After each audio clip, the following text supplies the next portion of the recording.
Boa noite, pessoal. Vou gravar.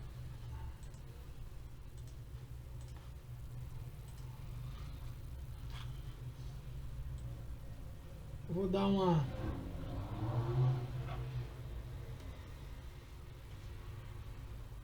contextualizada no assunto de hoje.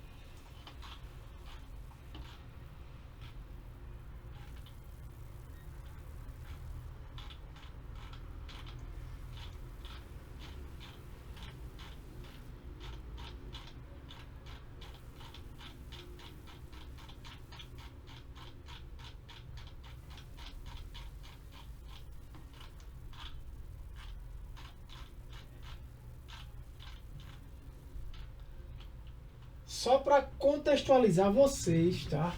Porque, como eu sempre digo, eu não vou entrar em muitos detalhes, boa noite, desse assunto, porque é um assunto mais estatístico. Porém, para o que eu trago para vocês na atividade, né, quando a gente está analisando dados, é importante que você tenha conhecimento básico disso aqui, que é teste de hipóteses, né? O que a gente fez na aula passada sobre intervalo de confiança, de certa, não é um teste de hipótese, mas a gente fez uma inferência, a gente inferiu a média da população a partir de uma amostra, né? Então, de toda forma, a gente tinha uma hipótese, né? E aí a gente estudou na aula passada alguns conceitos desses. Eu deixo esse material aí para vocês, né? Se vocês quiserem aprofundar, mas na atividade dessa disciplina, lembrando que é um curso de Excel para análise de dados, né? Essa é a segunda parte do curso. Mas a gente envolve vários conceitos de estatística, né? E aí por isso que eu trago esses conhecimentos mais técnicos, né? Então, assim, na aula passada a gente falou de estatística inferencial. A ideia de eu inferir um parâmetro da população a qual eu estou analisando a partir de um conjunto a partir de uma amostra, né? A gente mostrou isso na prática no Excel para tentar deixar mais claro para vocês e para vocês tentarem assim aplicar sempre que possível. Obviamente, se você for fazer algo mais completo nessa área, há ferramentas mais interessantes do que o Excel para fazer isso, tá? A ideia de eu utilizar o Excel é para que fique didático o entendimento, né? E você saber estatística descritiva, visualização de dados, qual gráfico usar, quando usar, conceitos de probabilidade, conceitos de alguns teoremas como lei dos grandes números, teorema central do limite, conhecer as principais distribuições de probabilidade, como distribuição de forma binomial, Poisson, normal, né? Distribuição T. Saber interpretar o intervalo de confiança e fazer o intervalo de confiança de uma variável, saber quando utilizar e entender ele. Fazer comparação de médias, né? Utilizando testes de hipótese. E correlacionar variáveis é o básico para qualquer análise de dados. Então, o primeiro módulo a gente focou mais na ferramenta do Excel, nas fórmulas, nos recursos, né, que ela tem. Mas nesse segundo módulo a gente focou também muito nessa teoria, que eu posso aplicar, né, nas minhas análises, né? Coisa do tipo assim, eu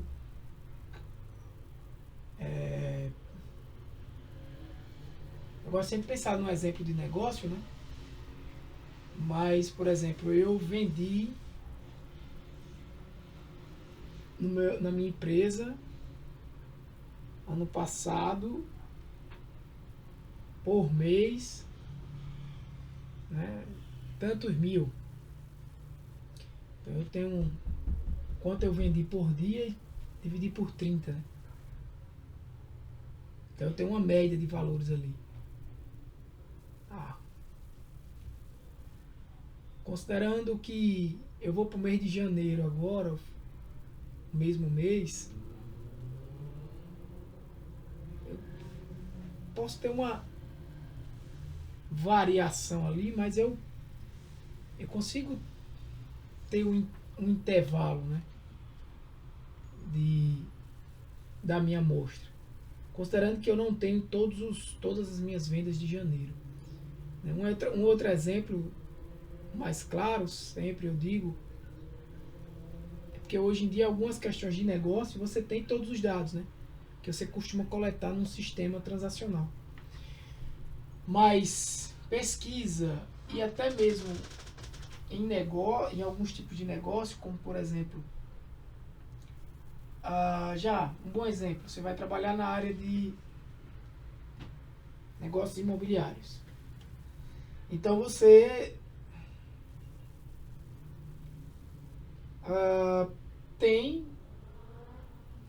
algumas vendas que você fez na sua cidade, né, que o seu colega de trabalho fez, mas você talvez não tenha todos os imóveis vendidos no último ano, por exemplo, 2025, em João Pessoa. Mas se eu perguntar a você, na região da praia, os principais bairros que são praias em João Pessoa, qual é a média de preço de um apartamento de 3 quartos que está ali na casa dos 80 metros quadrados? Você vai ter alguns exemplos que vendeu na sua empresa, alguém que você conhece, mas você não tem todas as vendas de apartamentos de 3 quartos, né, que está na faixa ali de 80 metros quadrados, vendidos nas regiões da praia de uma pessoa, nos bairros de praia, ou nos bairros nobres, enfim. Então você tem uma amostra. Você tem que vendeu a sua empresa, por exemplo. E aí você não pode dizer, não, a média de preço de apartamentos na praia com 80 metros é X. Você não pode dizer isso, você não tem todos os imóveis que você vendeu. Mas você tem uma amostra desses imóveis. E aí você pode criar, por exemplo, um intervalo de confiança e dizer, com 95% de confiança, eu posso dizer que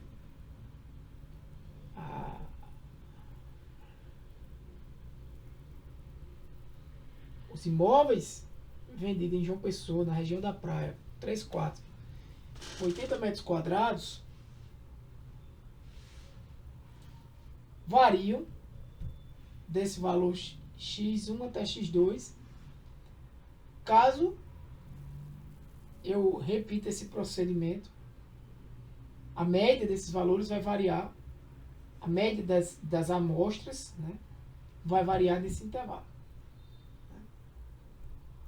Seja, se eu repetir esse procedimento 100 vezes, né, se eu pegar o colega da outra empresa, o colega de outra empresa, e repetir isso 100 vezes, em 95% delas, a média dos valores vai estar nesse intervalo. Então, esse tipo de análise, esse é um exemplo prático, clássico de análise de dados, usando um recurso. Vocês precisam estudar ainda mais isso aí. Pega esse material, dá uma lida e faz as tarefas para entender, e pega o material que esse material de estatística é mais profundo, né? É um material que eu me acompanho só dessa parte técnica. Então, o que é o teste de hipótese, né? É também uma ferramenta onde você tem uma suposição. Por exemplo, eu tenho a suposição de que apartamentos de 3 quartos na orla de João Pessoa, né, na região da praia, delimito lá, em 80 metros quadrados, estão em média, se for apartamento novo, né, apartamento com até 2 anos, em média, eu posso chegar e dizer que é em média, sei, 650 mil reais. Estou sendo barato aqui. R$ 800.000. Foram vendidos em média nos últimos 2 anos, lembrando que tem inflação, então vai cair um pouco o valor, por R$ 650.000, vamos dizer. Porque tem alguns apartamentos que vão ser beira-mar, outros que vão ser mais longe da praia, e assim vai. Mas nos bairros nobres, né? Então a variação ali vai ser alta. Igual a João Pessoa, uma coisa vai ser um apartamento na beira-mar de Cabo Branco, outra coisa vai ser um apartamento no Miramar, que é um bairro nobre, mas que é mais longe da praia, com essas mesmas características. Então vai variar um pouco. Essa variação aí você pode até definir uma variação máxima permitida para não ficar muito, né? Porque se você pegar todos os imóveis de uma pessoa, você vai ter uma variação muito alta. Então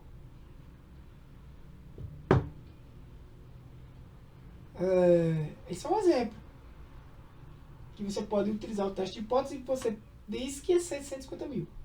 E aí eu quero saber se é mais ou menos é diferente de 150 mil, se é maior do que 650 mil.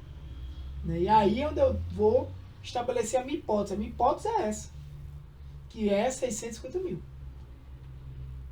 Né? Um outro exemplo, um diretor afirma que a evasão de um curso é 30%. Então eu vou investigar isso. Vou fazer uma amostra de evasão dos cursos e verificar se é 30%. Como é que eu faço isso? A primeira coisa que eu faço é criar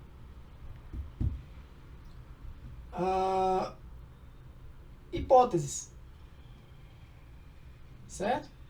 A primeira hipótese é o que eu chamo de hipótese nula. É aquela em que não há diferença. É aquela em que não há mudança. A hipótese é de que é 30%. O que é a hipótese nula? É exatamente essa aqui. Realmente a evasão é 30%. E você não tem como saber todas as evasões. Então eu vou coletar os dados, eu vou realizar cálculos, eu vou no final tomar uma decisão se é compatível com a hipótese nula, ou seja, eu não rejeito a hipótese nula. Eu digo isso. O meu resultado vai dizer o que da minha análise? A hipótese nula não vai ser rejeitada, porque eu não consegui ter evidências de que a hipótese nula vai ser rejeitada. Ou eu posso ter uma decisão, uma análise, de que a hipótese nula é rejeitada. Aí é quando a minha hipótese alternativa tem evidências de fazer com que a hipótese nula seja rejeitada. Então, em resumo, eu vou testar uma hipótese. Eu vou verificar se os dados fornecem evidências para eu rejeitar aquela hipótese que eu chamo de hipótese nula. Eu não vou provar nada, eu não vou provar que a hipótese nula é verdadeira. A média é 650 mil. Mas eu vou, na verdade, analisar a plausibilidade daquilo ali ser real. Se eu tenho evidências ou não. Então eu parto sempre da hipótese nula. Ou seja, eu assumo que ela é verdadeira. Até que eu tenha evidências contrárias. Certo? Geralmente eu vou ter uma situação de não tenho diferenças. Eu coleto uma amostra e olho que realmente eu não tenho como, baseado na minha coleta, dizer que se minha coleta é honesta, né? Eu tenho uma diferença da hipótese nula. Ou uma contraposição. Ou seja, representar o efeito ou a diferença que eu quero investigar. Uma hipótese alternativa. Então, vários exemplos. Né? Eu dizer que, por exemplo, a vida útil de uma lâmpada é 1000 horas. Aí eu pego todas as lâmpadas que queimou e vejo com quantas horas ela queimou. Aí uma queima com 1000, outra com 1100, outra com 1200, outra com 700, outra com 800. Mas eu considero que ela é 1000 horas. Então, qual é a minha hipótese nula? Que a média da vida útil de uma lâmpada é 1000 horas. Eu vou coletar e vou calcular e verificar essa hipótese. Né?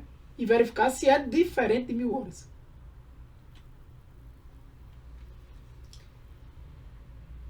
Outro exemplo é nutrição. Eu considerar que sobrepeso acima de 25% do IMC, né? E aí teriam evidências para isso, e teriam técnicas nutricionais para dizer isso. Então, quando eu faço um teste de hipótese, eu não estou querendo provar que aquela hipótese nula, que aquela hipótese a qual eu já reconheço, ela é verdadeira. Eu não quero dizer, não. Eu quero provar que a média dos imóveis na praia de uma pessoa é 650 mil reais, com 3 quartos e 80 metros quadrados.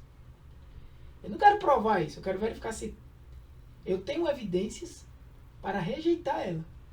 Porque eu posso dizer, olha, eu não tenho evidências para rejeitar essa análise.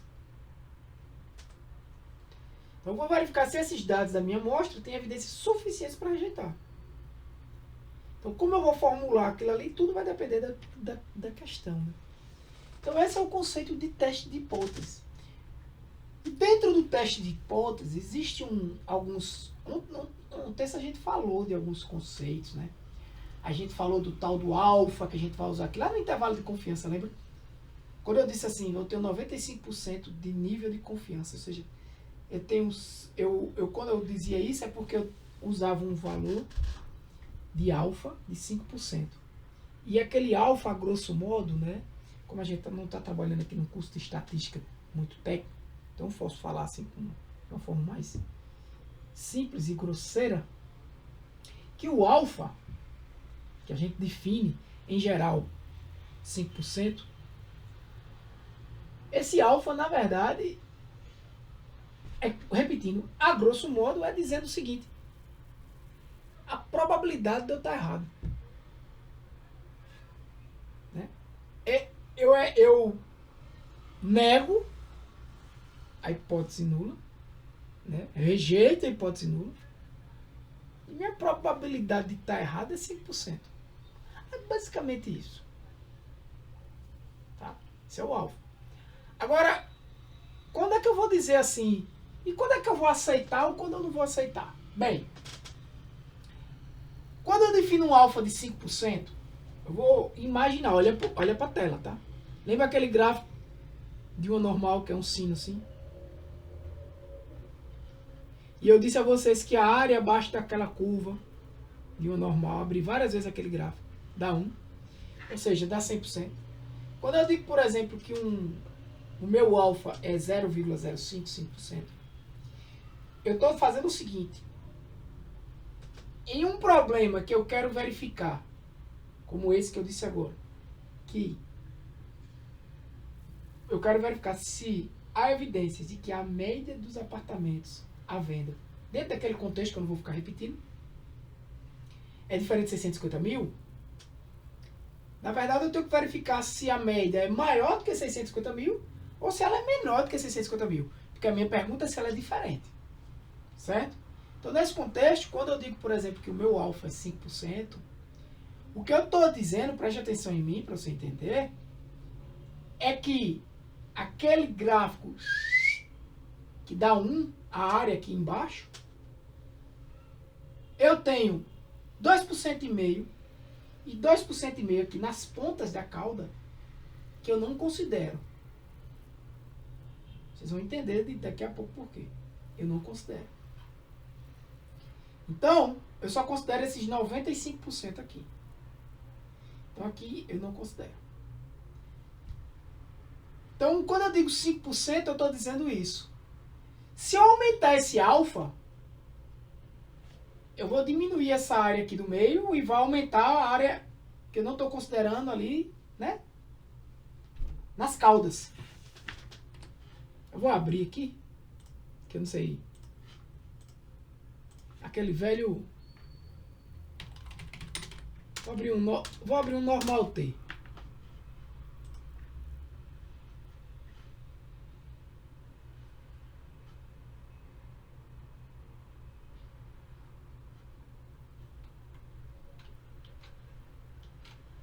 Pronto.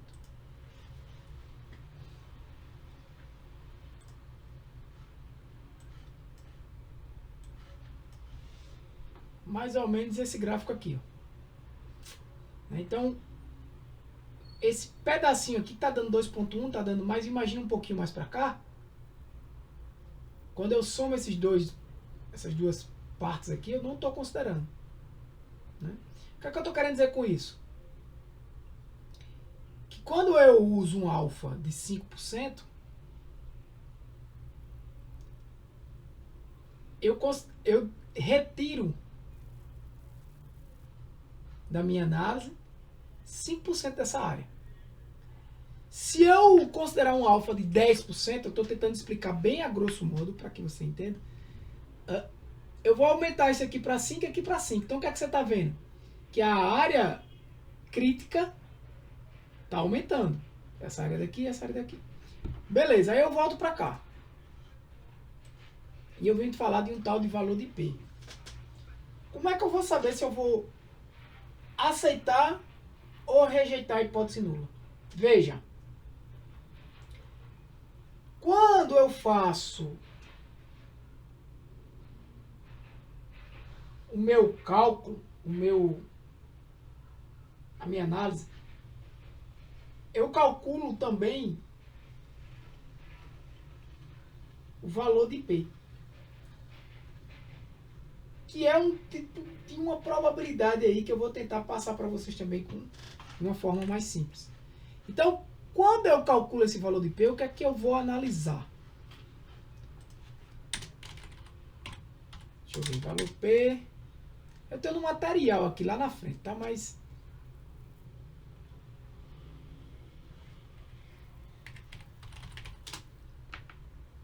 pronto. É isso aqui. O que é que eu tenho aqui? Ele considerou essa área aqui de 0,03 e essa 0,03 que dá 0,06, 6%, né? O que é que ele está querendo dizer? Ó, quando tu calcular o teu valor P, se o teu valor P for menor, no caso aqui do que 0,6, né? Mas a gente geralmente usa 0,5. Eu vou olhar um aqui de, deixa eu ver esse. Pronto. Se o teu valor P for menor, peraí. Deixa eu ver qual que tá melhor aqui. Pronto. Aqui. Lembre que a soma dessa área com essa, vou considerar aqui que deu 5%. Se o teu valor P é menor do que 5%, então, o teu valor P, ele vai estar dentro dessa região. Porque ele vai ter uma área menor. Concorda?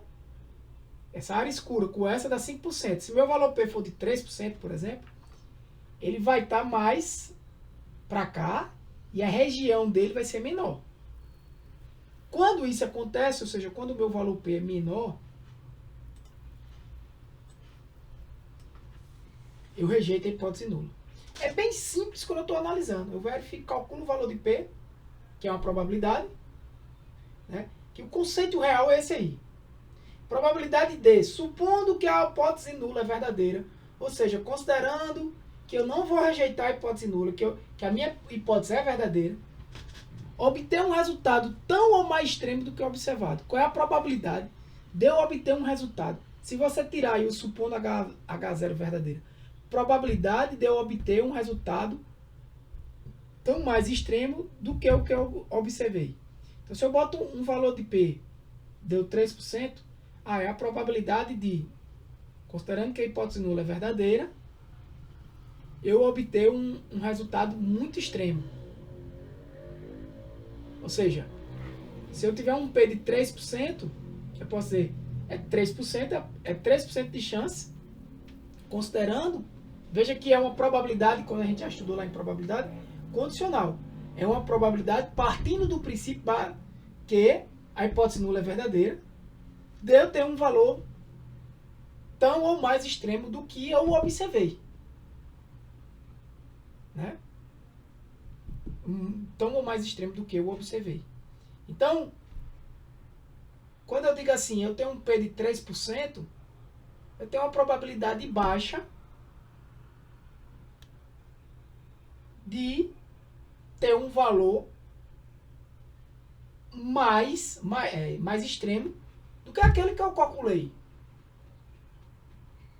né? Partindo do princípio que a hipótese nula é verdadeira. Na prática, muita gente nem fala isso, só diz o quê? O P é menor do que o alfa, rejeita a hipótese nula. Você vai ver muito isso por aí. Mas a ideia do valor de P é essa. E no curso de estatística eu discuti bastante ele, porque essa é a base, né? Se P é menor do que alfa, rejeita. Eu tenho evidências para rejeitar a hipótese nula. Se P é maior do que alfa, não rejeita. Então eu digo, eu não tenho evidências, eu não tenho dados, meus dados estão compatíveis com a própria hipótese nula. Né? Aqui um exemplo de teste, vacina, eu vou entrar nesse dado, mas eu vou até falar disso aqui, porque às vezes a gente vê um P muito pequeno, meu P deu 0,001, eita, meu experimento foi bom demais, o P deu bem baixinho, ou seja, eu tenho uma certeza maior do que o que eu estou falando é verdadeiro. Eu tenho uma certeza maior de rejeitar a hipótese nula. Não, não é isso. O valor de P não é a probabilidade da hipótese nula ser verdadeira. Muita gente diz, o meu valor de P deu 3%. Ou seja, posso rejeitar a hipótese nula. Então a probabilidade da hipótese nula ser verdadeira, ou seja, a probabilidade a média dos imóveis de João Pessoa naquele contexto ser 650 mil reais é 3%. Ou seja, é muito provável que não seja esse. Não é isso que o valor de P está dizendo. Não é a probabilidade dessa hipótese nula ser verdadeira. Ou seja, não é a probabilidade da média dos imóveis ser 650 mil reais. Outra coisa, um valor pequeno demais não vai provar que H1 é verdadeira. A ideia aqui não é, agora eu já fiz o meu valor de P, deu baixo demais. Provei que H1 é verdadeira. Não. Você passou a ter evidências para rejeitar a hipótese nula. Você passou a ter evidências para rejeitar que... Qual é a hipótese nula? A hipótese nula é que nada de extraordinário aconteceu. Então a hipótese nula é que a média dos imóveis é 650 mil reais dentro daquele contexto. Eu teve evidências, meu Pedro, para rejeitar que não é. Pode ser outro valor, mas rejeitar esse valor. E um P grande demais também não vai dizer que a hipótese nula é verdadeira. O P deu muito alto. Tá vendo? A média é essa mesmo. Não é isso. Tá? Outro conceito importante, se você quiser analisar, é o poder do teste. Porque, veja, tem uma análise que a gente pode fazer, que eu acho que não sei se eu comentei antes, mas eu comento agora. O poder do teste a gente dá pela letra beta, tá? Normalmente eu trato ele como um 20%. Assim como o padrão do alfa é 5, o beta é 20. Mas o que é o poder do teste? O poder do teste é a probabilidade de rejeitar a hipótese nula quando ela for falsa. Ou seja, rejeite corretamente a hipótese nula. Eu digo, hipótese nula rejeitada. Considerando que ela realmente era falsa. Então, esse é o poder do teste. Só que o poder do teste não é o beta. O poder do teste é 1 menos o beta. Normalmente o beta a gente usa 20%. Então o poder do teste normalmente é de 80%. Então eu posso dizer que é assim. A probabilidade de eu rejeitar corretamente a hipótese nula, quando realmente ela é falsa, é o poder do teste. Isso tudo está ligado, gente. O alfa com o beta, com o tamanho da sua amostra. Tá? Claro, na área de negócios, que eu acho que vocês estão aqui para tentar aplicar isso na vida de vocês, em algum negócio de vocês, algumas coisas você pode ignorar. Mas se você for levar isso para pesquisa, aí é outra pegada. Né? Aí é mais o outro curso que eu dei no semestre passado, de estatística aplicada, que eu uso esse material aí, que vocês podem estudar por ele, mas não é o material desse curso. Né? Veja que eu dou umas puxadas, depois vou lá para o Excel para mostrar no Excel. E o beta é a probabilidade, assim, a grosso modo também, de cometer o erro do tipo 2. Porque tem dois tipos de erro que a gente pode fazer numa hipótese. Erro do tipo 1 e tipo 2. Eu acredito que eu coloquei... vou falar dele já já. Então, pronto. Então, o que é que a gente aprendeu? Nível de significância, o alfa, e ele vai controlar o erro do tipo 1, e o poder do teste, que é 1 menos o beta, que vai controlar a chance de evitar o erro do tipo 2. Então, a gente vai tentar analisar e buscar um nível adequado para os dois. Uma casadinha boa, padrão, é alfa 0,05 e beta 0,2. Perfeito? Então, por exemplo, eu tenho uma hipótese nula que meu lote está dentro do padrão. Eu tenho um padrão e está dentro do padrão. Logo, a hipótese alternativa é que o lote não está no padrão, está fora do padrão. Então, eu tenho duas possibilidades. Rejeito a hipótese nula, ou seja, quando deve, ou seja, uma decisão correta, e não rejeito a hipótese nula quando ela é falso. Né? Então, por exemplo, se eu rejeitar a hipótese nula, quando de fato era para ela ser rejeitada, ou seja, o lote não está dentro do padrão, dizer que o lote está dentro do padrão, eu tenho evidências para dizer que o lote não está dentro do padrão, é a decisão correta. Agora, se eu deixar de rejeitar a hipótese nula, realmente o lote não está dentro do padrão, mas eu digo que está. Não. Fiz uma amostra, está tudo dentro do padrão. Eu errei. Esse é o erro do tipo 2. Né? Então, o erro do tipo 1 é aquele que você rejeita a hipótese nula. Você diz assim, ó, eu tenho evidências para dizer que a falha no meu lote está acima do padrão. Mas, na verdade, a hipótese nula era verdadeira. Na verdade, a falha no lote estava dentro do padrão. Eu tenho evidências para dizer, baseado na minha amostra, que a média do preço do apartamento, naquele contexto que eu falei, é 650 mil reais. Mas, na verdade, se eu pegasse todos os apartamentos vendidos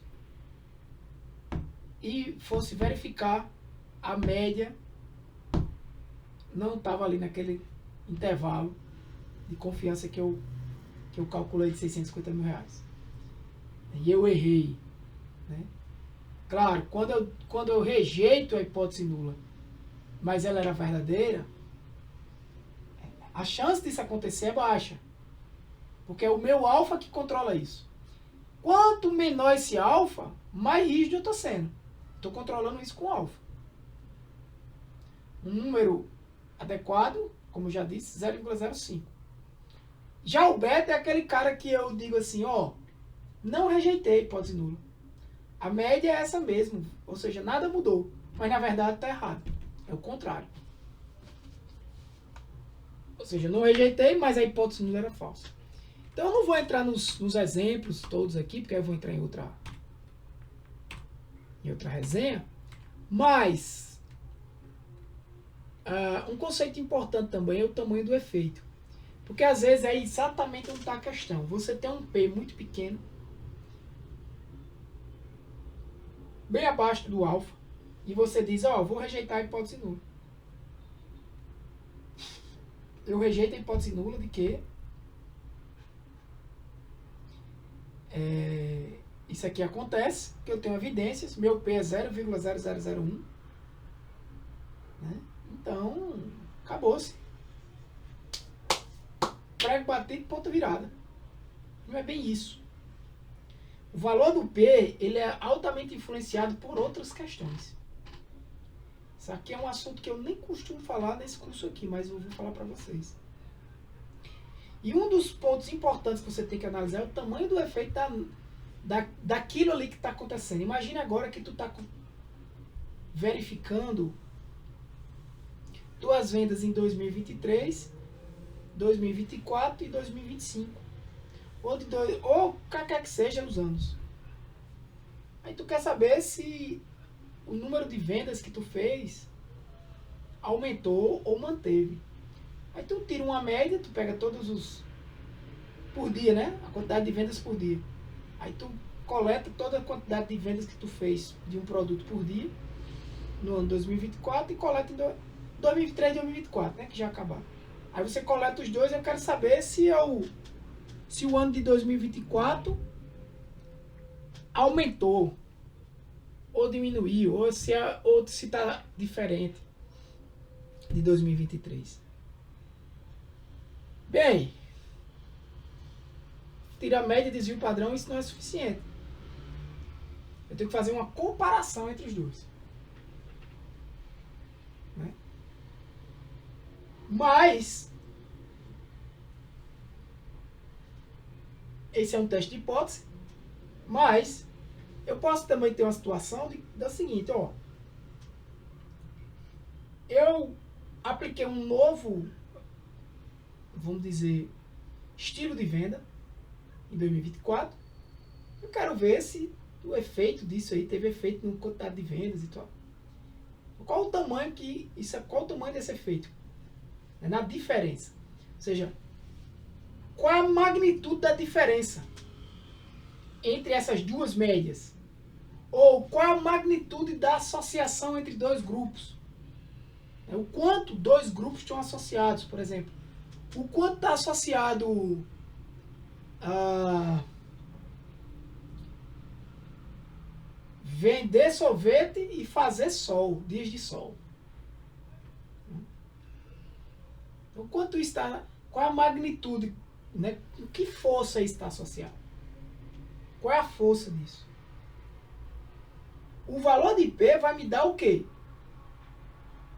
Quanto aquilo ali é significante. Um valor de P muito baixo tende a me mostrar que eu tenho evidências de rejeitar a hipótese nula, né, como eu mostrei para vocês, mas não me dá força na análise. Um valor de P de 0,001 e um valor de P de 0,03 não quer dizer que o experimento que eu fiz que o P deu lá embaixo é mais forte do que o outro. Não, nos dois eu tenho evidências para rejeitar a hipótese nula. Mas ele não me dá forças. Ou seja, se eu quiser medir o quanto uma intervenção, por exemplo, reduziu a invasão escolar, o quanto algo foi forte para aquilo ali. Eu tinha um processo, aí nesse ano aqui agora eu tomei uma decisão diferente dos outros, e a invasão reduziu. Beleza, foi significativo? Foi, valor de P. O quanto isso foi significativo? Com que força? Qual foi o efeito? Então, é um complemento do valor de P. Então veja, você já sabe o que é o alfa, já sabe o que é o valor de P, já sabe o que é o beta, já sabe o que é o tamanho de efeito. Para cada tipo de análise estatística, a gente aqui vai falar só de intervalo de confiança e comparações de testes T, bem simples, coisas simples. Vocês têm formas diferentes de calcular o tamanho de efeito. Existem ferramentas para isso. Você pode botar no Google, ChatGPT, né? E aí alguns tipos de comuns de tamanho de efeito. Por exemplo, quando a gente trabalha com correlação, que é o último assunto lá, eu vou comentar com vocês. O coeficiente de determinação, que é o R quadrado, ele é o próprio tamanho de efeito, né? Quando a gente está trabalhando com comparação de médias, que é o que a gente faz aqui com o teste T, normalmente a gente tem um tamanho de efeito aí, a gente escolhe, né? Mas se eu quiser um tamanho de efeito médio, eu vou considerar ali um valor de 0,5. E tudo isso está associado, gente, ao tamanho da amostra. Então, ó, nível de confiança. 95% de confiança. Logo, o meu alfa é de 5%. Ou seja, eu tenho uma probabilidade ali de erro, né? Aí eu tenho o meu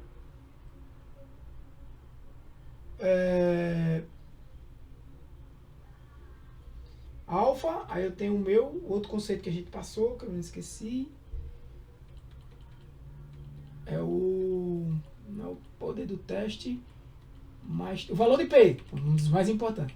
Aí eu tenho o meu valor de P, tenho o poder do teste, né, outro conceito importante, e por fim o mais fácil dele é o tamanho da amostra. Então o tamanho do efeito ele é influenciado pelo tamanho da amostra. Ou ele, na verdade, também influencia o tamanho da amostra e o poder do teste. Então, essas variáveis na análise, elas estão correlacionadas. A princípio básico, para este curso, que você precisa saber. Saber que o nível de confiança, com que confiança você diz aquilo ali, caso você repita aquele experimento 100 vezes. Né?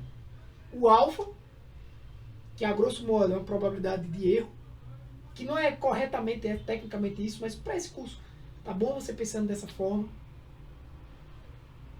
O valor de P é um valor que é também uma probabilidade, mas não é uma probabilidade da hipótese nula acontecer, nem coisa desse tipo, mas é uma probabilidade que eu vou utilizar a princípio para analisar se eu tenho evidências ou não para rejeitar a hipótese nula. O poder do teste, o próprio nome já disse, né? Que é dado pelo beta, né? Com que poder eu afirmo aquilo ali, e o tamanho da amostra. Tudo isso tem que estar ligado. Você precisa entender esses conceitos. Porque o que é que acontece se eu tiver um efeito muito pequeno? Às vezes eu tenho um efeito pequeno, precisa de amostras maiores. Se eu tenho um efeito, por exemplo, para eu conseguir aquela significância, para eu conseguir aquele valor de P abaixo do alfa, às vezes, quando eu calculo o tamanho do efeito, eu vejo que o efeito foi também pequeno. Né? Efeitos grandes já são detectados com poucos dados. Então, veja, se eu tenho um efeito pequeno, eu vou tentar o quê? Procurar mais dados. Para ver se meu efeito aumenta. Né? Se o meu efeito se torna grande. Se esse efeito continuar pequeno com mais dados, eu posso ter um valor de P menor aí. E o efeito continuar pequeno. Agora, se os meus efeitos crescerem e o valor de P diminuir, por isso que eu tenho que o tamanho da amostra, tudo isso é correlacionado. O tamanho da amostra é importante. Agora, se você tem um efeito de fato grande em uma intervenção que você está tomando, por exemplo, uma decisão nova, uma estratégia nova de negócio, é a sua intervenção, se o efeito daquilo ali foi grande, com poucos dados, ele já é detectado, o efeito vai ficar grande, e você já vai ter ali um P abaixo do seu alfa. Você já vai ter um P ali de 0,49. Já é o suficiente, o teu efeito foi grande? Foi. Precisa tu se preocupar em baixar o valor desse P. Tanto.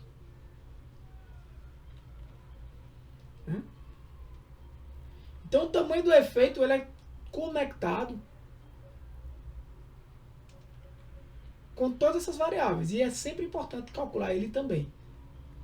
Então, ó, nível de significância, o alfa, basicamente é a minha chance de cometer o erro de tipo 1. Isso é a grosso modo, tá? É isso. Ou seja, a minha chance de dizer que a hipótese nula pode ser rejeitada e ela não ser. O poder do teste, a chance de eu ter o efeito real e não detectar. É a chance de detectar um efeito real, eu evito ter o erro do tipo 2. Né? Porque, imagina aí, eu não digo nada. O erro do tipo 2 é esse. Eu não digo, ou seja, não tenho evidências para provar não, para dizer que eu posso rejeitar a hipótese nula, mas na verdade, tenho. Na verdade, a hipótese nula deve ser rejeitada. E o tamanho da amostra é o número de observações. Todos esses conceitos são interligados. Né? Então, o alfa é a probabilidade máxima de eu rejeitar aquela hipótese nula, quando na verdade ela é verdadeira. Normalmente eu uso o alfa 0,05, 0,01. Quanto menor o alfa, mais rigoroso é o teste. Ou seja, rejeitar uma hipótese nula verdadeira. Eu rejeito o erro do tipo 1, eu rejeito a hipótese nula. E quando é que eu rejeito a hipótese nula? Quando o valor de P é menor do que o alfa. Se eu consigo, o valor de P eu não controlo, mas o valor de alfa sim. Eu controlo o valor de alfa antes de todos os cálculos. É das primeiras coisas que eu defino. Se eu diminuir, então, o valor de alfa, eu vou ser mais rigoroso. Concorda? Então, dificilmente eu vou ter o erro do tipo 1. Vai ser mais difícil eu ter o erro do tipo 1. Vai ser mais difícil eu rejeitar uma hipótese nula, que é, na verdade, verdadeira. O problema é que quando eu faço isso, eu posso ter o erro do tipo 2, que é eu não rejeitar a hipótese nula quando ela deveria ser rejeitada.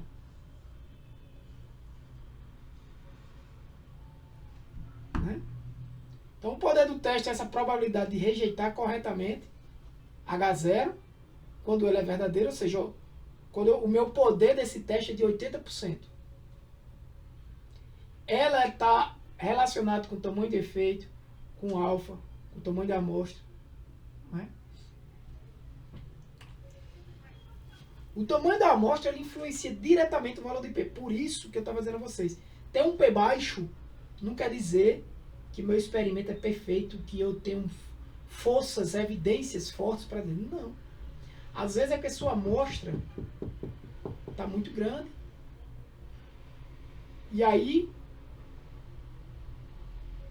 até um pequeno efeito ali é detectado pelo valor de P.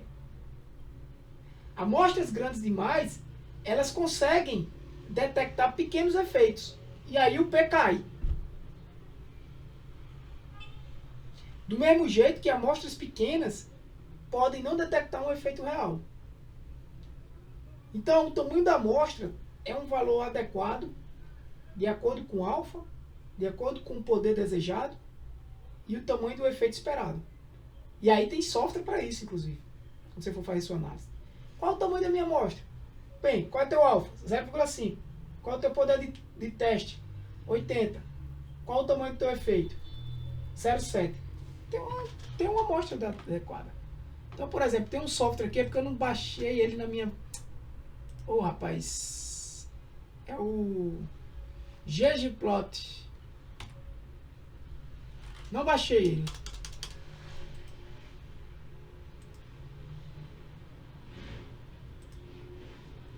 Você dá esses valores, ele dá o tamanho adequado. É um cálculo normal. Então, muito cuidado com amostras grandes demais, porque pequenos efeitos já são detectados. Né? Aquela história. Por isso que é importante calcular o tamanho do efeito. Se você tiver um efeito realmente grande, você já detecta ele com uma amostra pequena. Mas, Tiago, eu tenho uma amostra maior e tenho computação para processar ela. Bem, se realmente o efeito existe ali, quando você aumentar o tamanho da amostra, o valor de P vai diminuir e o efeito vai permanecer grande. Aí não tem problema. O problema é quando a gente tem um efeito pequeno e quer dar evidências àquilo ali com o tamanho da amostra, aumentando muito a amostra.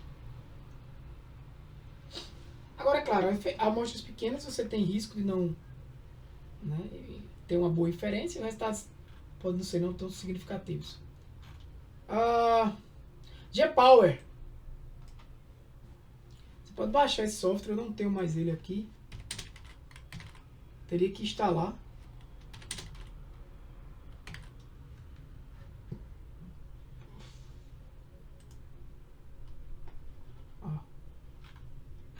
Pode baixar ele e ele faz esse cálculo.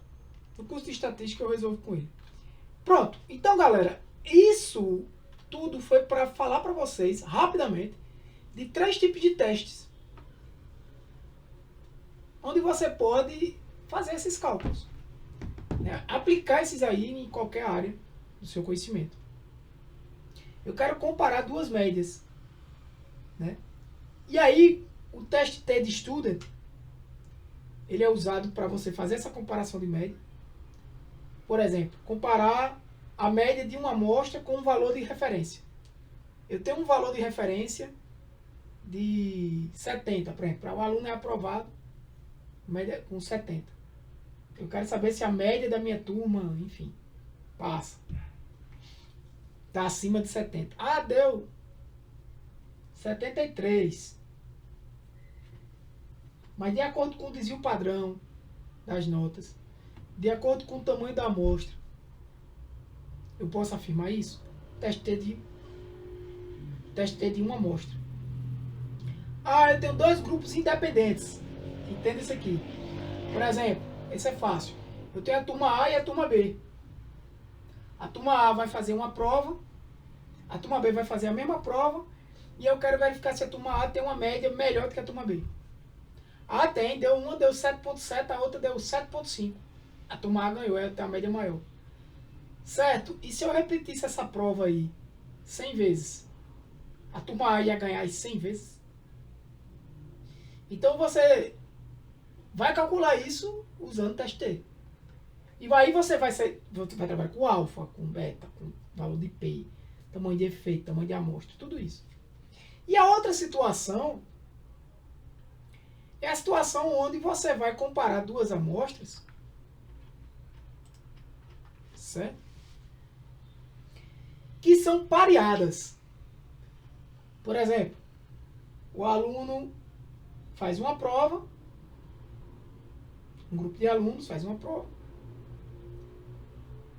sem estudar, ou estudando sozinho. E depois esse grupo de alunos recebe uma metodologia nova, né, de estudo. Tudo bem.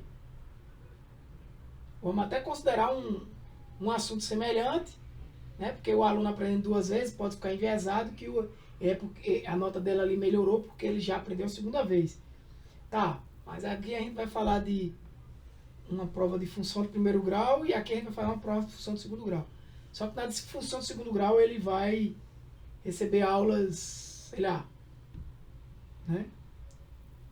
No tempo, geralmente no tempo,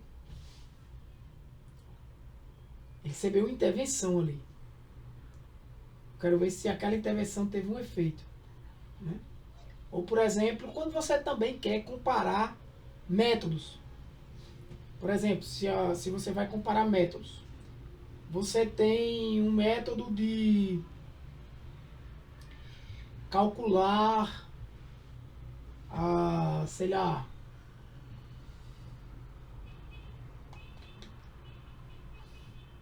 um método para calcular,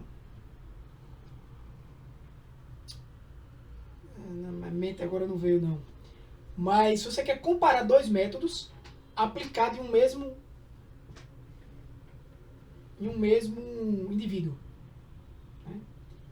Então você pode comparar nesse mesmo indivíduo, você aplica um método nele, esse outro vem aqui com outro método nele também, de forma que um não influencie diretamente no outro, né? Mas não sendo dessa forma, não tem problema. Normalmente, grupos, quando a gente fala de grupos pareados, é relacionado ao tempo, né? Você faz um experimento aqui com a pessoa, ou com pessoas, ou com objeto, com programa de computador, qualquer que seja. Aí, com aquele mesmo grupo ali, você aplica uma segunda intervenção. Então você vai comparar se aquela segunda intervenção ali foi significativamente melhor do que a primeira, né? E você pode buscar exemplos aqui, por exemplo, medicação. Eu quero saber se esse medicamento funciona e se esse aqui não funciona. Se eu dou placebo a um grupo de pessoas e o outro. Bem, nesse caso eu tenho grupos independentes, né? Porque um grupo vai receber o medicamento e o outro grupo não vai receber o medicamento. E aí são pessoas diferentes. Inclusive, quando você tem grupos independentes, até o tamanho das amostras podem ser diferentes. Agora, quando você tem grupos pareados, não. O tamanho da amostra é o mesmo. Por exemplo, se você vai aplicar um método de inteligência artificial, por exemplo, Comparar de IA.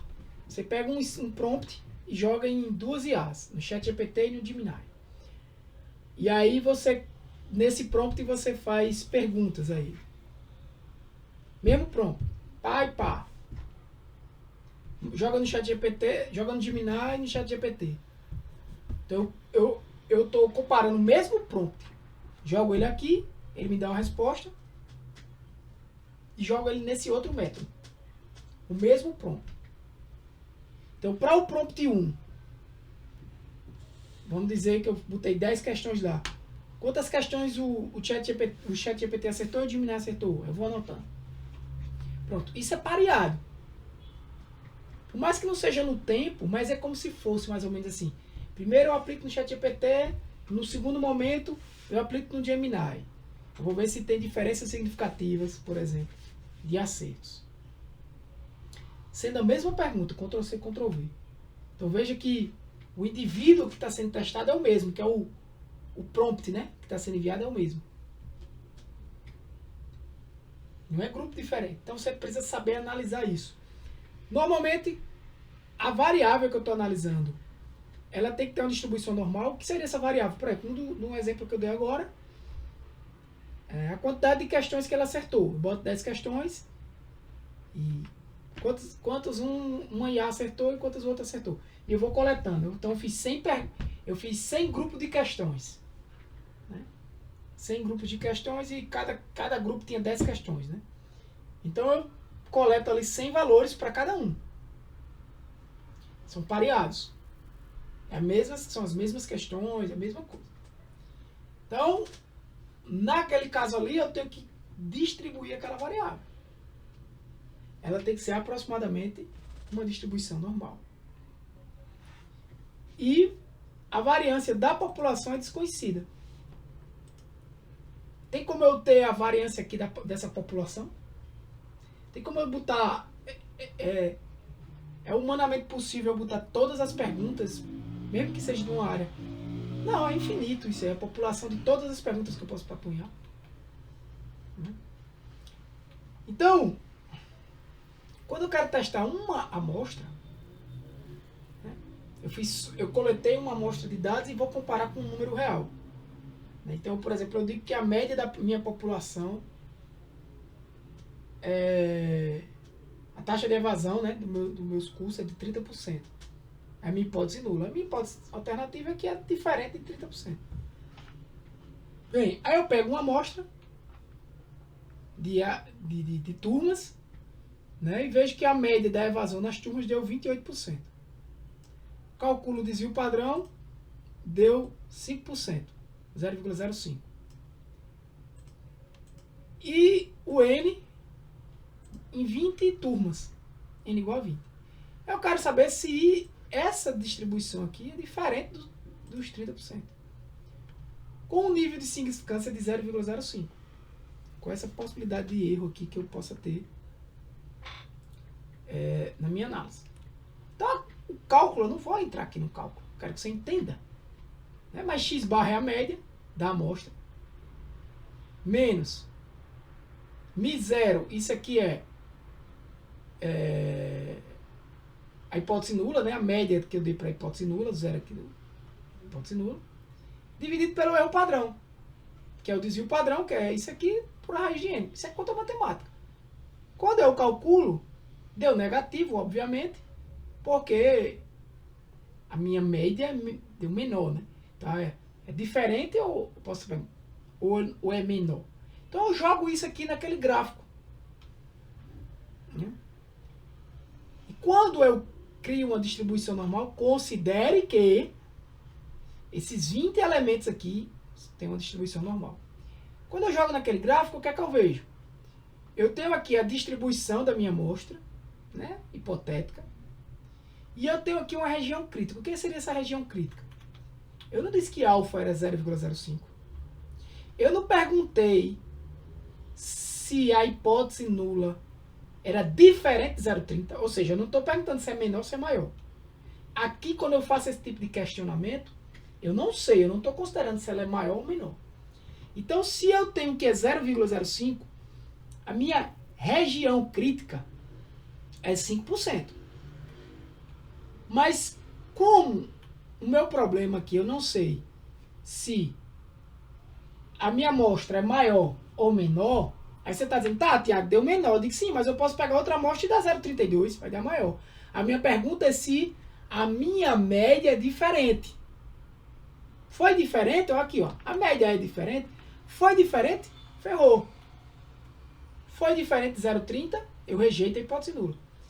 Aí eu jogo nesse gráfico aqui, que, na verdade, esses 5% é a região crítica. Mas como eu não sei se ela é maior ou menor, na amostra deu menor. Mas eu não sei, eu quero saber se é diferente. 0,30. Eu tenho que dividir minha região crítica aqui, ó, em 2,5% aqui e 2,5% aqui. Se eu considerar que o que é 2,5%? É essa área aqui, ó. Essa área todinha 1%, é 100%. 2,5% é esses pedacinhos, 2,5% são esses pedacinhos. Como é que eu sei isso aqui? Tem uma tabela que me dá isso. Certo? Tem uma tabela que, se eu for pesquisar, tabela T, como no Excel ele traz para você. Ele vai me dizer que para 5%, alfa igual a 0,05, em um problema desse que é bilateral, onde você vai dividir 2,5 para cá e 2,5 para cá, ele vai dizer, ó, 2,5% preenchido aqui vai parar aqui num T crítico de 2,09. Se você for lá na tabelinha, você vai ver isso. Só que esse curso não é de estatística, eu não vou usar essa tabela. O curso aqui é de você entender. Quer calcular esse T crítico? Excel calcula. Se quiser ir na tabela, vai. Tem ferramentas como Jamove, Jasper. Entendeu? Python, se quiser ir fazer com programação. Aí, como você vai fazer, é outra história. Né? Ideal, você pode fazer, já curso é de Excel, fazer no próprio Excel só para entender. Então, esse valor aqui, ó, lembre que se é uma distribuição T, é 2,09. Mas eu calculei um T crítico aqui, que deu menos 1,79. Menos 1,79 está nessa linha azul aqui. Ó. Veja que ele não toca a região crítica. Se ele não toca a região crítica, eu não posso rejeitar a hipótese nula. Certo? Essa curva aqui é uma curva com 19 graus de liberdade, já que n igual a 20. A área vermelha é a região crítica e o T aqui abaixo. Beleza? Então esse é esse T crítico que eu calculo. Se esse T crítico aqui não bater nessa área, não rejeito. Aí você diz, Tiago, cadê o p-valor? Se tu calcular o p-valor, ele vai dar aqui essa área aqui, ó, que é maior do que essa outra área. Ou seja, quando você botar para cá também, né, multiplicar por 2, vai dar aí aproximadamente 7, 8%. Acima do 0,05. Essa área crítica aqui é baseada no alfa. Então, como está fora, eu não rejeito. Então, você pode não rejeitar até usando esse lado visual ou simplesmente calculando o p-valor. Aí eu tenho uma situação também de eu quero comparar duas amostras. É o que eu falei. Duas turmas diferentes. Quero saber quem tem média maior. Ou o curso A e o curso B. Né? Eles têm médias de evasão diferentes? Bem, eu coletei curso de programação e curso de análise de dados. A evasão de programação deu 0,33, com 0,06 de desvio padrão, 20 alunos. O de análise de dados deu uma evasão menor, mas o desvio padrão maior, e eu tinha 25 alunos. Bem, eu tenho uma fórmula aqui básica, que eu subtraio essas médias e divido pela... Aqui eu não tenho mais o erro padrão, né? Mas eu tenho a raiz quadrada do quadrado do primeiro desvio padrão, dividido por n de A, quadrado desse dividido por n de B, calculo esse danado, chego no T crítico. Chego no T, desculpa. Se esse T for maior do que o T crítico, eu vou rejeitar a hipótese nula. E as médias são diferentes. Imagina isso aqui, ó.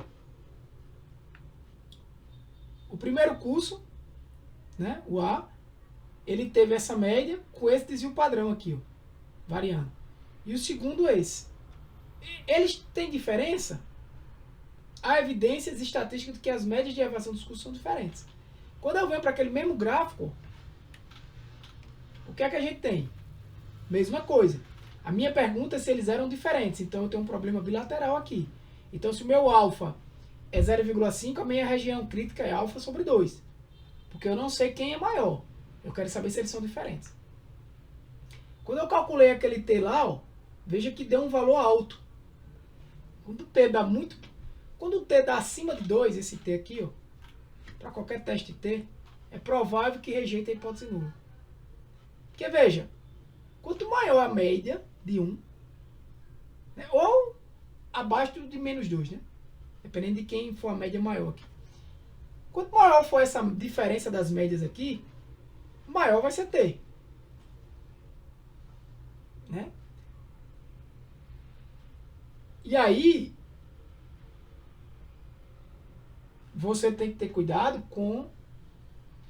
também com o desvio padrão. Porque um desvio padrão muito alto aumenta esse valor aqui,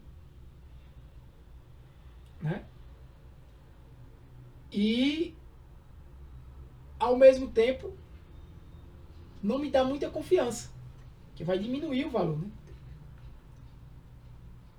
Se você tem aqui uma amostra muito grande, por exemplo, esse resultado aqui tende a diminuir, né? Esse também tende a diminuir. Logo o T tende a aumentar.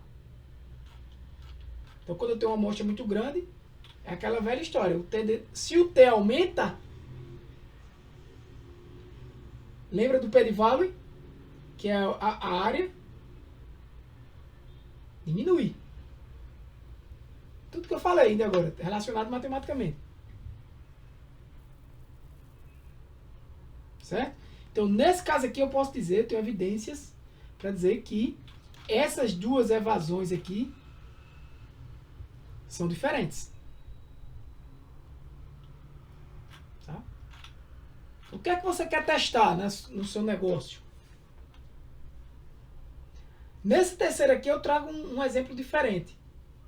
Eu quero avaliar se houve mudança após a intervenção de um grupo. A evasão diminuiu? A minha hipótese nula é que o que é MD?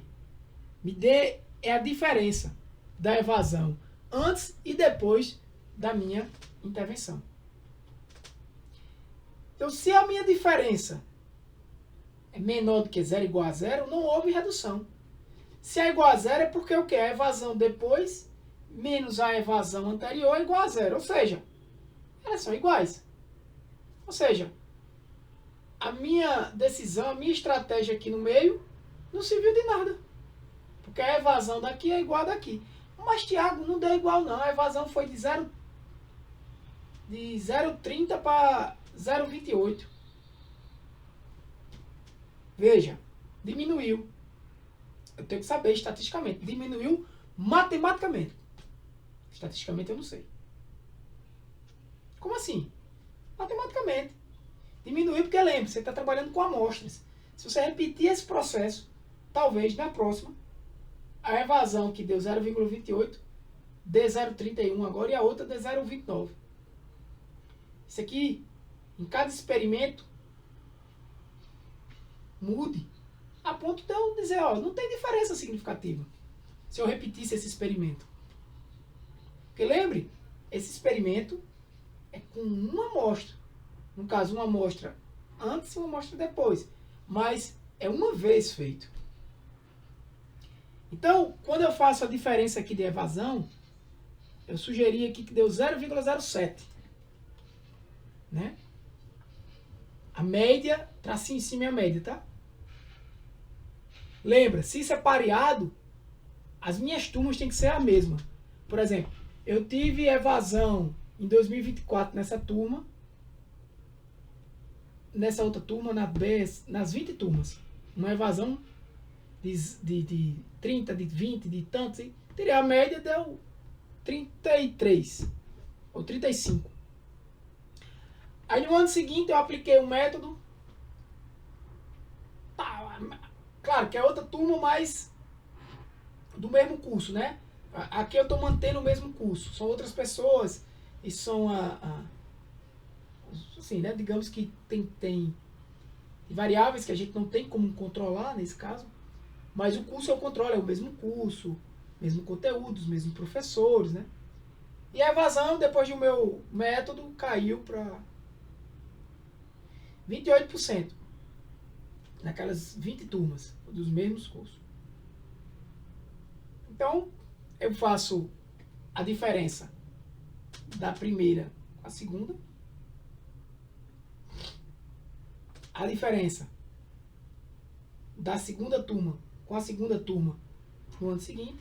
Vou fazendo essas diferenças, né? E depois tiro a média das diferenças. Aí deu uma diferença média de 0,07. Tiro o desvio padrão dessas diferenças. N igual a 20. Pronto. Joga aqui na fórmula. Média das diferenças. Desvio padrão dividido para 3,91. Não precisa nem olhar. Um valor alto desse, eu sei que já rejeita a hipótese nula. Né? Eu tenho evidências para rejeitar a hipótese nula. Foi até o exemplo que eu dei aqui, acho que ficou na cabeça. 35 a 28. Não quer dizer que todo 35 a 28 vai dar para eu rejeitar. Não é isso. De evasão. Né? Lembrando que aqui eu estou colocando um curso com várias turmas, né? 20 turmas, né? N é igual a 20. Aqui eu chamei de curso B, mas eu tô o certo seria chamar de curso do mesmo curso aqui, né? São as pessoas que mudou. Então a diferença, a média de evasão caiu, e a diferença é estatisticamente significativa. E aí, ó, se eu for olhar aqui, qual é a minha pergunta? A minha pergunta é se a média é maior do que zero. Ou seja, se houve redução. Né? Se a média da diferença é maior do que zero, é porque houve redução. Antes era 35, foi para 28. Né? Nesse caso eu não olho os dois lados do gráfico, porque a minha análise é unilateral à direita. A minha pergunta é, houve redução? Então quando eu calculei lá deu 3 ponto não sei quanto. Veja que mesmo se eu tivesse feito aqui a pergunta sendo bilateral, né, ia ficar uma partezinha, esse vermelhinho ia vir mais para cá, né? 2,5 ia cobrir aqui, mas evidências, né? Evidências fortes, né? Não. Eu tenho evidências de que eu posso rejeitar a hipótese nula. Porque veja que esse T calculado aqui, que é o que eu calculei, essa áreazinha aqui, ó, bem pequenininha, é o meu valor de P. O valor de P bem baixinho. Bem menor do que 5%. Que esse valor aqui, ó, é o valor de alfa. 5%. Essa região crítica que está vermelhinha aqui, ela é baseada no valor de alfa. Ela tem 5% de toda essa área. Já o valor de P, ó, tem esse, se eu calcular o valor de P, é essa área bem pequenininha aqui, ó, da linha azul para trás. Então por isso que você olha para o valor de P e diz, é menor do que alfa, eu rejeito. Porque na verdade é isso aqui que está sendo calculado. Então o valor de P, se tu dissesse que o alfa diminui, né? Teria que diminuir bastante para você não rejeitar a hipótese nula, né? Mas mesmo aí com 1% ele rejeitaria. Mas lembra, o valor de P aqui ele não está dando força ao exemplo. Ele apenas está dizendo que é significativa, você tem evidências. Agora o tamanho desse efeito é outro cálculo. né, que você vai fazer. Então você tem uma amostra, comparar com o valor conhecido, duas amostras e amostras pareadas, com antes e depois. Então você vê, tem a importância disso e o passo a passo de fazer tudo isso. Bem, teste Z é a mesma coisa. Praticamente a mesma coisa, a mesma ideia, é bom vocês darem uma olhadinha e estudar mais, se quiser aprofundar. Mas normalmente é quando você tem uma variância populacional conhecida, né? Ou com amostras e amostras grandes. Né? E amostras grandes. Eu não vou passar por todo esse contexto aqui, né? Para quem quiser estudar mais também, quando eu falo assim que uma distribuição é normal, aqui nesse material há uma seção sobre testes, né, para verificar se uma distribuição é normal. Né? A gente até então estava falando só a olho nu, né? Mas há testes para identificar isso, tá aqui no material. Se alguém tiver dúvida pode perguntar. E aí, pessoal, devido à hora não vai dar tempo da gente puxar aqui no Excel tudo, mas que eu decidi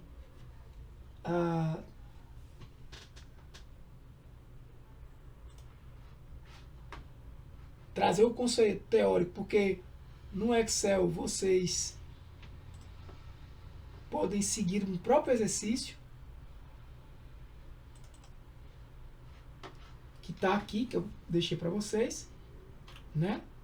Da aula passada, vocês vão seguir isso aqui, ó. Vão lendo, aí vão fazendo no Excel para entendendo, mas principalmente quando chegar nas partes dos exercícios, ó. Aqui você vai lendo, não precisa fazer tudo para entender se tem alguma dúvida. Pronto, exemplo prático. Então você vai fazer um intervalo de confiança. Aí você vai vir aqui, ó, teste de uma amostra. Você vai fazer esse teste, calcular o valor de T, né? Usando as fórmulas do Excel, o valor crítico, interpretar, muda, né? Você está dizendo, ó, verificar se o tempo é 5 minutos, determinar. Então eu cria aqui valores, né? Você tem 30 tempos em segundos, de A2 até A31, e deseja testar. Então coloca lá valores seu. Coloca o aleatório entre lá e tenta colocar valores que sejam normais, tá? Mesma coisa para duas amostras e duas amostras pareadas. Tem também um assunto de análise de correlação, que assim, eu vou comentar aqui com vocês. Acho que amanhã não precisaria ter uma aula, mas eu estaria disponível para tirar dúvidas, se vocês quiserem, tá? Sobre a atividade 3. A atividade 3 está aqui, ó.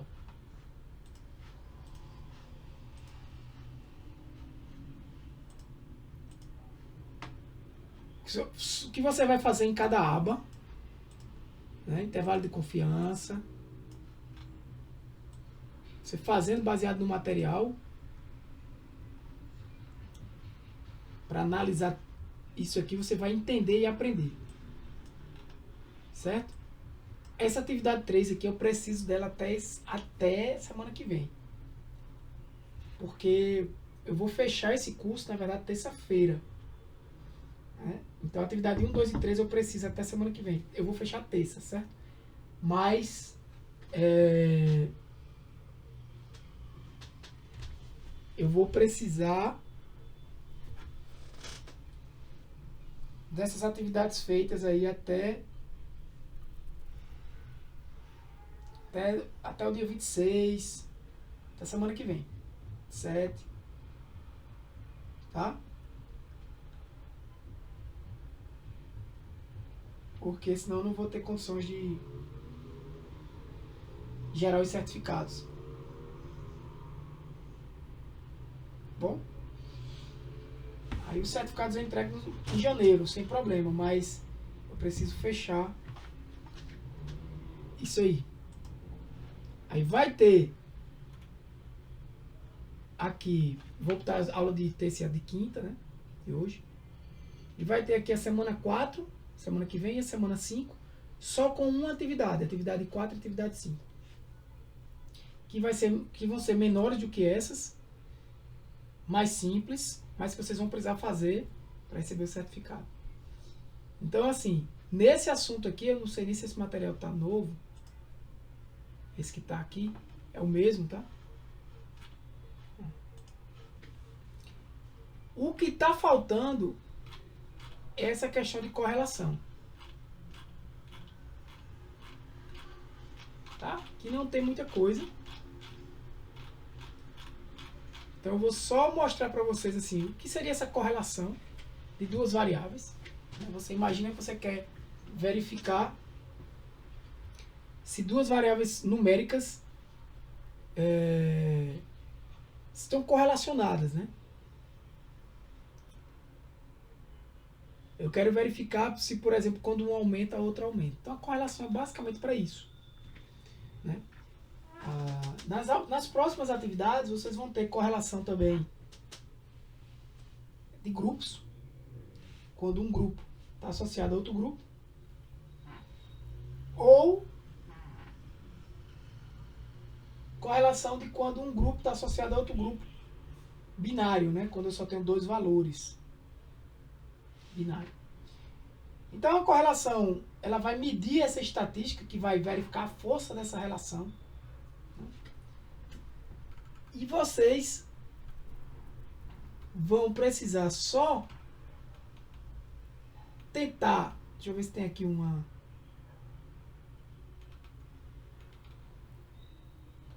Tem vários tipos, a correlação de Pearson, Spearman e Kendall. Usando a correlação de Pearson, essa interpretaçãozinha básica aí, ó. Quando você tem um valor de correlação mais 1, ela varia entre 0 e 1, você tem uma correlação linear positiva, muito forte, né? Como assim? Quando uma variável cresce, a outra também cresce no mesmo sentido, né? Então ela é positiva. Então, quando eu tenho ali acima de... Esses valores podem mudar de lugares para lugares, tá? 80, né? 0,8, tem uma correlação muito forte. Acima de 60 tem uma correlação forte. Ali abaixo de 60, eu já diria que não tem nem muita correlação. Abaixo de 50, eu já diria que não tem muita correlação, né? Ou uma correlação muito fraca. Quando você aumenta uma variável, a outra diminui, é o inverso, né? É negativo.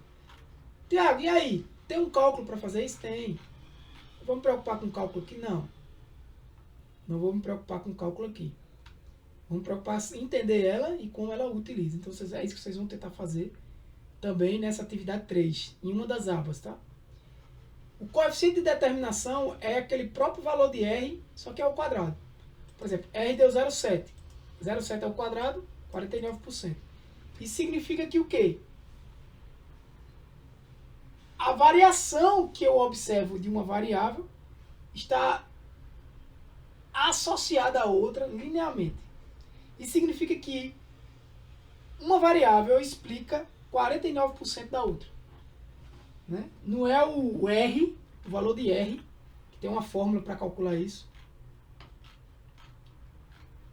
que a gente utiliza, mas sim o coeficiente de correlação, o R ao quadrado. Então você vai fazer esse exemplo aqui, ó. Você tem, por exemplo, horas de estudo e nota final da disciplina, né? Você vai seguir o passo a passo. A1 você vai botar horas, B1 você vai botar nota, A2 você vai botar um valor, B2, A3, até... Você vai botando valores aleatórios aqui, né? E aí você vai fazendo. Ensina um gráfico de dispersão. Tenta interpretar isso aqui, né?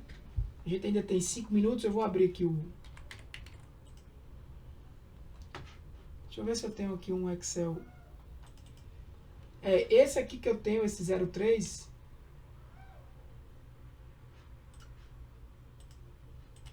foi da aula passada, né? Então, o que você vai fazer com o teste T, com tudinho, é exatamente isso aí. Por exemplo, Eu tinha aqui, pessoal, vou trazer um exemplo para vocês. Onde é que tá aquele cara? Vou ver se eu acho aqui, peraí.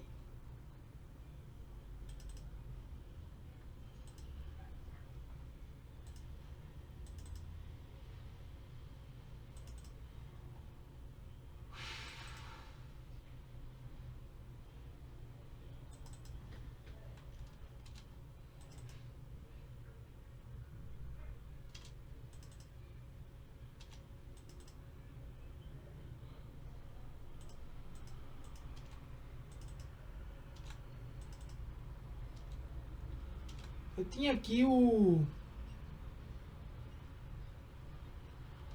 Certo. Só ia mostrar para vocês aqui uma situação real. Que era...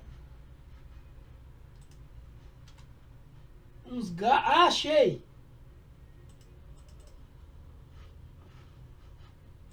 Deixa eu puxar ele pra cá, porque tem muita informação, vocês não ficarem perdidos.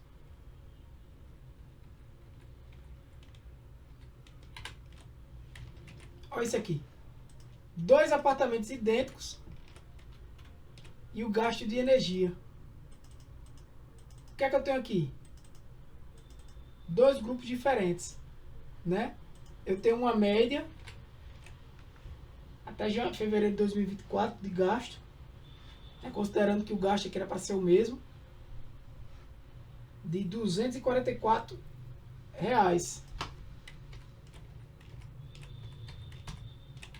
E o outro, o N é menor, inclusive, de R$ 310. Então, se eu quiser, nem precisa, né? Mas se eu quiser calcular o tamanho dessa diferença de valores, eu calculo, né? Usando um teste T aqui, independente. Se eu quiser verificar, por exemplo, se há correlação entre esses valores, ou seja, quando eu aumento um, o outro aumenta, ou seja, meses que eu gastei mais ou não, eu posso verificar aqui com um teste de correlação, né? Será que está relacionado? Só que aí, ó, Correl, aí eu pego essa matriz e C7 até C75.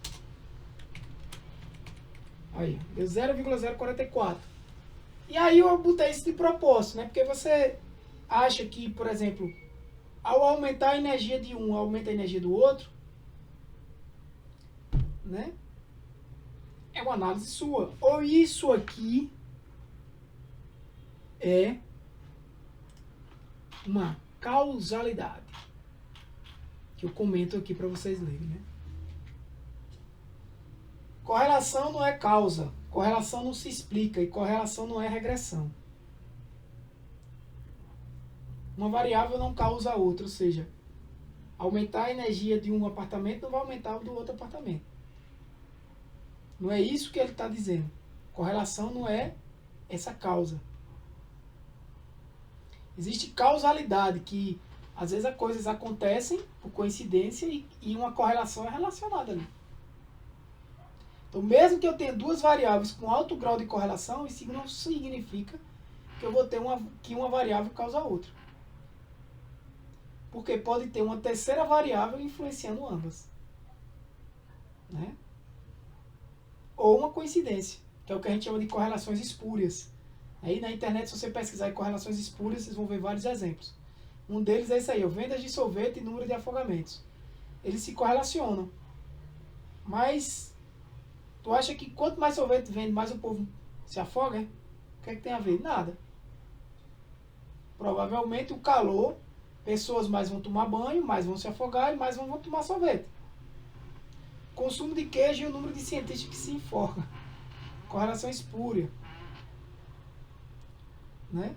Então, é uma coincidência aí. Tem nada a ver uma coisa com a outra. Número de filmes de Nicolas Cage e as pessoas que moram afogadas. Ou seja, correlações espúrias. São valores reais isso aqui. Então a correlação é uma análise exploratória, não é uma conclusão final. Você pode fazer isso lá naquela fase de análise exploratória. Então você vai fazer essa tarefa aqui também, do 7, usando essa lógica aqui, ó. Dessa atividade, tá? Vai ter uma abazinha, ó. Você vai criar o gráfico, fazer uma dispersão,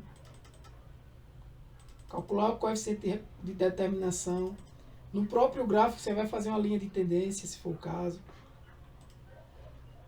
Mas a correlação, ela não explica a outra, ela não é uma regressão. É uma variável explicando a outra, ela apenas mostra que elas estão correlacionadas. Tá? Eu vou parar a gravação, pessoal, 1h30 já. Vou deixar essa aula aqui de hoje e a de amanhã, a de terça, gravada aí. E amanhã eu não vou dar conteúdo, tá? A atividade 3 já está grande demais. Eu vou apenas colocar a atividade 4 e a 5. E que vocês podem fazer até final de janeiro. Mas até a 3 você tem que fazer até dezembro. Tá? Para finalizar esse segundo módulo aí do curso. Eu vejo que aqui foram 2 pessoas. Aqui uma. E aqui ainda falta. Então vocês ainda tem tempo aí. Eu sei que tem 3 pessoas cursando aí comigo. Beleza? Alguém tem alguma dúvida?